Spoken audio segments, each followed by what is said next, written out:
እናንተ ተልኮ ኢትዮጵያን መገንባት፣ ኢትዮጵያን መጠበቅ፣ ኢትዮጵያን ማጽናትና ኢትዮጵያን ማሸጋገር ነው። ኢትዮጵያ በልጆቿ ላብ ትሰራለች። ኢትዮጵያ በልጆቿ አጥንትና ደም ትጸናለች። ኢትዮጵያ አልተደፈረችም፣ አትደፈርም።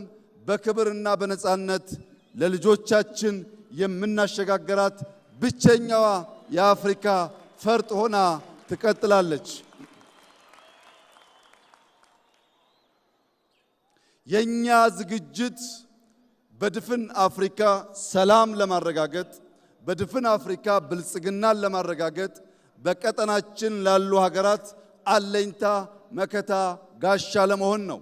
ለዚህም ሲባል በምድር በተራራ በጅረት የነበረውን ስልጠና ዛሬ ወደ ባህር ያሸጋገር ነው።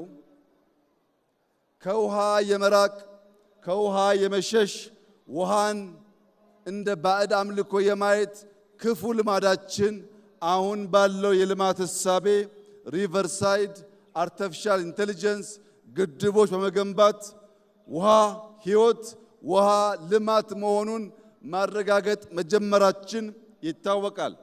በዚህ ብቻ ሳያበቃ ከሶማሌ ጫፍ እስከ ምጽዋ ጫፍ በባህር የሚያጋጥሙ ሽብሮችን ወንድም ህዝቦችን ደግፈን ሽብርን ለማስቀረትና ልማት ብልጽግናን በቀጠናችን ለማረጋገጥ ለኢትዮጵያ ብቻ ሳይሆን ለቀጠናው በቂ የሆነ ኤሊት ፎርስ ቴክኖሎጂ የታጠቀ ቴክኖሎጂ የሚጠቀም በድሮን ሪኮነሰንስ የሚያደርግ በካሚካዚ ምሽግ የሚያፈርስ በምሽግ ብቻ ሳይሆን በስትራቴጂክ ቦታዎች በሰላም ወረዳዎች ውጊያን የሚያጧጥፍና የሚያሳጥር ተቋም ኢትዮጵያ ስለገነባች ድፍን የምስራቅ አፍሪካ ሀገራት ድፍን የአፍሪካ ሀገራት እንኳን ደስ ያላችሁ እንኳን ደስ ያለን እላችሁ ፈልጋለሁ።